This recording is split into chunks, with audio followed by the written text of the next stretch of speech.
ఓం శ్రీ గురుభ్యో నమః. అంగారక గ్రహం, కుజగ్రహము అంటే కొన్ని రోజుల పాటు ఏదైతే మనకి గ్రహం అనేది ఆ రాశిలో ఉన్న రోజుల కంటే ఎక్కువ రోజులు ఉంటే దాన్ని స్తంభన అంటాం. ఆ స్తంభన అనేది ఏంటంటే కుజగ్రహానికి కొన్ని రోజుల పాటు స్తంభన అనేది జరుగుతుంది ఇక్కడ. అంటే కుజస్తంభన జరిగింది అంటే కుజస్తంభన అంటే మనకి ఆగస్టు 27వ తారీఖు నుండి 2024 అక్టోబర్ 21 తారీఖు వరకు కూడా 55 రోజుల పాటు కుజస్తంభన జరగటం, మళ్ళీ తిరిగి మిథున రాశిలో సంచారం చేసే కుజుడు కర్కాటక రాశిలోకి మళ్ళీ వెళ్ళి అక్టోబర్ 21వ తారీఖు నుంచి జనవరి 22వ తారీఖు వరకు కూడా, జనవరి 22 అంటే 2025 జనవరి 22వ తారీఖు వరకు 92 రోజుల పాటు కర్కాటక రాశిలో కూడా స్తంభన జరిగింది. దాని తర్వాత జనవరి 22వ తారీఖు నుంచి ఏప్రిల్ 3 వరకు మళ్ళీ మిథున రాశిలోకి సంచారం. అంటే ఇక్కడ మిథున రాశిలోంచి కర్కాటక రాశిలోకి రావటం, మళ్ళీ కర్కాటక నుంచి మిథున రాశి రావటం జరుగుతుంది. అంటే ఇక్కడ జనవరి 22వ తారీఖు 2025 సంవత్సరం నుండి ఏప్రిల్ 3వ తారీఖు 2025 వరకు కూడా మిథున రాశిలో 81 రోజుల పాటు సంచారం జరిగింది. మళ్ళీ ఏప్రిల్ 3వ తారీఖు నుంచి ఆగస్టు 27, 2025 కర్కాటక రాశిలో మళ్ళీ స్తంభన. అంటే మిథున రాశిలోంచి ఫస్ట్ ఆగస్టు 27 నుంచి అక్టోబర్ 21 వరకు కూడా 55 రోజుల పాటు ఉండటం, మళ్ళీ కర్కాటక రాశిలోకి 92 రోజులు, తర్వాత మళ్ళీ జనవరి 22 నుంచి ఏప్రిల్ 3 వరకు 2025 81 రోజులు ఉండటం. అంటే మళ్ళీ ఏప్రిల్ 3వ తారీఖు 2025 నుంచి ఆగస్టు 27వ తారీఖు వరకు కూడా మళ్ళీ కర్కాటక రాశిలో సంచారం. అంటే మిథునము కర్కాటకం అంటే దాదాపుగా ఈ మిథున రాశిలో సంచారం చేయటం అనేది ఎక్కువ రోజులు జరుగుతుంటుంది. అంటే మిథున రాశిలో సంచారం చేయటం అని అంటే మనకి దాదాపుగా 55 + 81 రోజులు, అంటే దాదాపుగా ఎక్కువ రోజులు మనకు సంచారం చేస్తుంటుంది. సంచారం చేయటం వల్ల ఎలా ఉంటుందంటే 146 రోజుల పాటు మిథున రాశిలో సంచారం చేయటం, అలానే కర్కాటక రాశిలో కూడా ఎక్కువ రోజులు సంచారం చేయటం జరిగింది. దాదాపుగా ఆగస్టు 27, 2024 నుంచి ఆగస్టు 27వ తారీఖు 2025 తారీఖు వరకు కూడా దాదాపుగా సంవత్సర కాలం పాటు ఏదైతే కుజస్తంభన అనేది జరిగింది. కుజస్తంభన అంటే ఏంటంటే ఏ గ్రహానికి లేనటువంటి కేవలం కుజుడికి మాత్రం వచ్చే ఒకానొక అవస్థని స్తంభన అంటారు. అంటే ఎప్పుడు కూడా ఒక రాశి నుంచి మరొక రాశికి సంచారం చేసేటప్పుడు మిగతా గ్రహాలతో కాకుండా కుజుడు ఇక్కడ ఒక్కొక్కసారి ఒక్కొక్క రాశిలో స్తంభన జరుగుతుంది. పోయిన సంవత్సరం కూడా ఈ స్తంభన అనేది జరిగింది. అంటే దీనికి ఏమిటంటే బుధ శుక్ర రవి మాసార్ధత కుజ అంటారు. గురు ద్వాదశ మాస నేత్ర సన్మానసం శనీశ్వరం అంటారు ఇక్కడ. అంటే ఏ గ్రహము ఏ రాశి యందు ఎంతెంత కాలం ప్రమాణాలు ఉండాలో అంతంత కాలం ఆ రాశిలో ఉండే ఆ గ్రహం అనేది ప్రయాణం చేస్తుంది.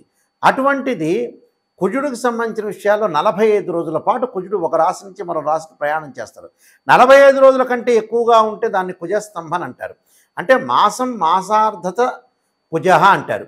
అంటే నెలన్నర పాటు మరి కుజుడు ఉంటే మామూలుగా ఉన్నట్టు, అంటే 45 రోజుల పాటు. 45 రోజుల కంటే ఎక్కువగా ఉంటే దాన్ని కుజస్తంభన అని అర్థం. అంటే జన్మరాశి గతే భౌమాయ రాక్షస పీడిత అంటారు. అంటే ఒక్కొక్క రాశిలో కుజుడు ఉంటే అలాంటి సంఘటన జరుగుతాయని అర్థం. మనకేమిటి అని అంటే చాలా చోట్ల కూడా మనకి కుజుడి గురించి ప్రస్తావన వాల్మీకి రామాయణంలో కూడా చెప్పారు. అంటే వాల్మీకి రామాయణంలో కూడా రోహిణీ నక్షత్రం అన్నీ పీడించేది కుజుడని, కుజుడు రోహిణీ నక్షత్రం గురించి కూడా కొన్ని మాటలు చెప్పబడింది.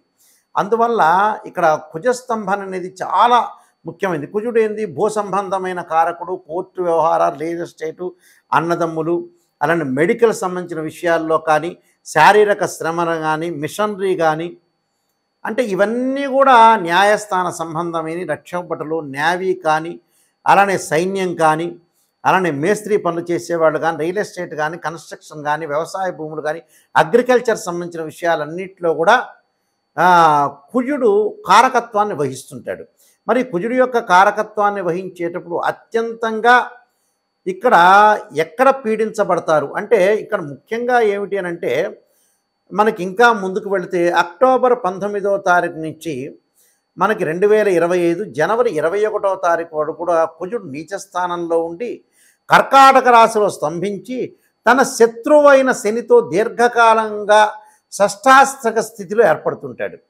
అంటే షష్ఠాష్టక స్థితి కూడా ఉంటుంది. అంటే కర్కాటక రాశిలో ఉన్న కుజుడిని శని చూస్తుంటాడు. పరస్పర వీక్షణ కలుగుతుంది. ఆ వీక్షణ కలిగిన తర్వాత రకరకాల ఉపద్రవాలు వచ్చే అవకాశాలు కూడా ఉంటాయి. కాబట్టి మరి ఇక్కడ ఏదైతే మనకి కుజుడు యొక్క స్తంభాన్ని బట్టి మనం చూసుకోవాలి. ఎందుకంటే కుజుడు సత్వ భూ ప్రకార రోగ వ్రణ సాహస శస్త్ర అగ్ని సందర్శనోత్పాటన భాతృ కుజ అంటారు. అంటే భూమికి సంబంధించినవి, అన్నదమ్ములకు సంబంధించిన, అగ్నికి సంబంధించినవి, వాహన శస్త్రాలకు సంబంధించినవన్నీ కూడా మనకి కుజుడు తెలుపుతూ ఉంటాడు.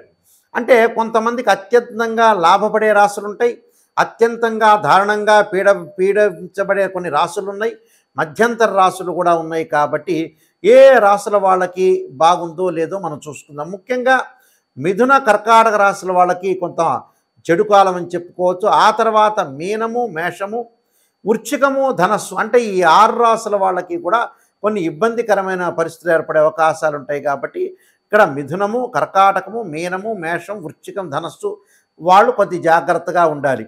మిగతా రాశుల వాళ్ళకి కొన్ని మంచి యోగాలు ఉండే అవకాశం అనేది ఉంటాయి.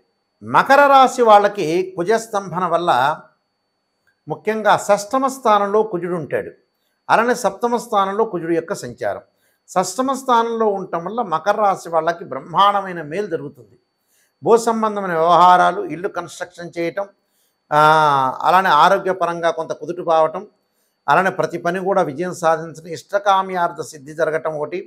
దానితో పాటు శత్రువుని అణగదొక్కుతారు, శత్రువుల విజయము, ధనధాన్య లాభం కలగటం, దైవ కార్యక్రమాల యందు శ్రద్ధ పెట్టడం, గృహ వస్తు లాభాలు కలగటం, ప్రభుత్వ రుణాలు తీర్చుకునే అవకాశాలు ఎక్కువగా ఉండటం, అలానే పశులాభం, వాహనాలు కొనుగోలు చేయటం, కొత్త వాహనాలు కొనుగోలు చేయటం, లాభాలు కలిగే అవకాశాలు ఉంటాయి. పెద్దల యొక్క ఆశీస్సుల వల్ల కూడా కొంత మానసికంగా ఆనందం, మానసికంగా ప్రశాంతత ఉంటుంది. కొన్ని వ్యవసాయ భూములు కానీ, ఇళ్ళు కానీ అలాంటివన్నీ కూడా కొనుగోలు చేయటం, పోలీస్ డిపార్ట్మెంట్ వాళ్ళకి ప్రమోషన్లు, న్యాయవాదులకి ప్రమోషన్లు, ఆర్మీ వాళ్ళకి కొంత ప్రమోషన్లు రావటం ఒకటి, అలానే రియల్ ఎస్టేట్ వాళ్ళకి అనుకూలంగా ఉండటం, అలానే తొందరగా ఇళ్ళు అమ్ముడుపోవటం, ఇల్లు కన్స్ట్రక్షన్ చేయటం, మరి ఇళ్ళు కొనుగోలు చేయటం, ఆస్తుల్ని పెంచుకునే అవకాశాలు బాగా ఎక్కువగా ఉంటాయి. అలానే వృత్తి వ్యాపారాల్లో కొంత సమయం డిలే జరుగుతుంటుంది. కానీ కొంత బంధుమిత్రులతోటి కొంత సహనంగా ప్రవర్తించాలి. భార్యాభర్తల మధ్యలో చిన్న విషయాలకి ఎడబాటు లేకుండా చూసుకోవాలి, గొడవలు జరగకుండా చూసుకోవాలి. వారసత్వం యొక్క సంపద రావటం ఒకటి, కోర్టు సమస్యల పరిష్కారం కావటం, పిత్రార్జితం రావటం ఒకటి, కెమికల్ కంపెనీల వాళ్ళకి కానీ, డాక్టర్స్కి కానీ వాళ్ళకి మంచి ప్రమోషన్లు రావటం ఒకటి, ల్యాబొరేటరీస్ అనేవి బాగా ఎక్కువగా పెట్టే అవకాశాలు ఎక్కువ ఉంటాయి. కాబట్టి కొంత ప్రయాణాలు చేసేటప్పుడు అతివేగం అనేది పనికిరాదు. అలాంటి విషయాల్లో కొద్ది జాగ్రత్తగా ఉండాలి. వ్యవసాయం చేసే వాళ్ళకి మంచి లాభాలు కలిగే అవకాశాలు ఎక్కువ ఉంటాయి. అలానే అన్నదమ్ముల మధ్యలో కూడా ఒక మ్యూచువల్ అండర్స్టాండింగ్ అనేది బాగా ఎక్కువ ఉంటుంది. రోగాల అనారోగ్యం అనేది కొంత కుదుట పడుతుంది. దీర్ఘకాలిక వ్యాధులు ఉన్నవాళ్ళు కానీ, రక్తానికి సంబంధించిన బీపీ అలాంటి వాళ్ళు కానీ కొద్దిగా జాగ్రత్త పడితే సరిపోతుంది. వృధా ప్రయాణాలు చేయకుండా భయము, ఆందోళన అనేది మీరు పెట్టుకోవద్దండి. ప్రతి పని కూడా అనేక మార్గాల్లో ఆదాయం అనేది ఎక్కడొస్తుందని కొంత ఆలోచన చేస్తుంటారు. ఆ ఆలోచన అనేది కూడా వాళ్ళకి సక్సెస్ అయ్యే అవకాశాలు ఎక్కువ ఉంటాయి. కాబట్టి వాళ్ళకి ఇళ్ళు కూడా నేను కన్స్ట్రక్షన్ చేయాలి, నిర్మాణం చేయాలనే ఆలోచన కూడా వాళ్ళు చేపట్టే అవకాశాలు ఎక్కువ ఉంటాయి. అంటే మనోవిచారం లేకుండా నమ్మిన వారి వల్ల కూడా కొంత భయం లేకుండా ఉంటుంది. పొరపాటున వీళ్ళు ఎట్టి పరిస్థితుల్లో కూడా నమ్మరు. కోర్టు వ్యవహారాలు వాయిదా పడుతున్నా చివరికి అల్టిమేట్ కోర్టు వీళ్ళకి ఫేవరబుల్గా వచ్చే అవకాశాలు ఎక్కువ ఉంటాయి. కాబట్టి సరైన నిద్రపోండి, ఆరోగ్యాన్ని కాపాడుకోండి. ఇనుప పనిముట్ల వల్ల కొంత గాయాలు జరుగుతుంటాయి కొంతమందికి. సంతాన సమస్యలు రాకుండా కొంత కాపాడుకుంటుంటే చాలా జాగ్రత్తలు. పరస్త్రీల వల్ల కొంత అవమానాలు జరిగే అవకాశాలు ఎక్కువ ఉంటాయి. పరపురుషుల వల్ల, పరస్త్రీల వల్ల కూడా కొంత అవమానాలు లేకుండా చాలా జాగ్రత్త ఉండాలి. కొంత సమయస్ఫూర్తిగా లౌకిక విధానంతో, భావనతోటి మీరు ముందుకు వెళ్ళండి. విరోధ భావాలు కలగకుండా చూసుకోవటం చాలా మంచిది. నేను చెప్పిన పరిహారాలన్నీ కూడా మీరు చేసుకోండి, మీకు మంచి జరిగే అవకాశం ఖచ్చితంగా ఉంటుంది. అంగారకుడి యొక్క ప్రభావం అనేది మనకు ఉండకుండా ఉండాలంటే తప్పకుండా అంగారకాయుధే శక్తి హస్తాయ ధీమే తన్నో భౌమ ప్రచోదయాత్ అనే మంత్రాన్ని, తత్పురుషాయ విద్యే మహాసేనాయ ధీమే తన్నో షణ్ముఖ ప్రచోదయాత్ అనే మంత్రాన్ని, అలానే కందులు, ఎర్రని వస్త్రము, ఎర్రని పూలు, ఎర్రని పదార్థాలు మంగళవారం రోజున ఉదయం పూట కుజహోరలో ఉంటుంది. కుజహోర అనేది ఉంటుంది. ఆ కుజహోరలో మనం ఇవన్నీ కూడా దానం చేయాలి. దానం చేయటంతో పాటు తప్పకుండా కొన్ని అనుసరించాల్సిన విషయాలనే ఉన్నాయి. మంగళవారం రోజున ఈ కుజస్తంభన ఎంత కాలం అయితే ఉంటుందో మంగళవారం రోజున ఉపవాసం చేసి సుబ్రహ్మణ్య స్వామి యొక్క ఆరాధన చేయటం చాలా మంచిది.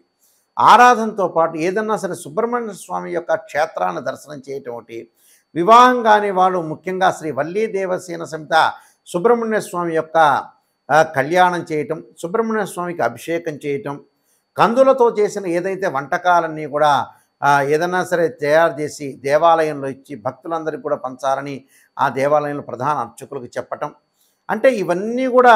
అలానే మంగళవారం రోజున ఏదైతే మనకి రాహుకాలంలో దీపం పెట్టడం, ఇలాంటివన్నీ కూడా చేయటం వల్ల ఏంటంటే మనకు కుజుడి యొక్క దోషం పోయే అవకాశం ఉంటుంది. దాంతోపాటు ధరణీగర్భ సంభూతం విద్యుత్కాంతి సమప్రభం కుమారశక్తి అస్తంచే మంగళం ప్రణమామ్యం అని చక్కగా ఈ మంత్రాన్ని చదవండి. మంత్రాన్ని చదవడం వల్ల కూడా మనం మంచి జరిగే అవకాశం ఖచ్చితంగా ఉంటుంది. మీ అందరికీ కూడా మంచి జరగాలని ఆశిస్తూ సర్వే జనా సుఖినో భవంతు.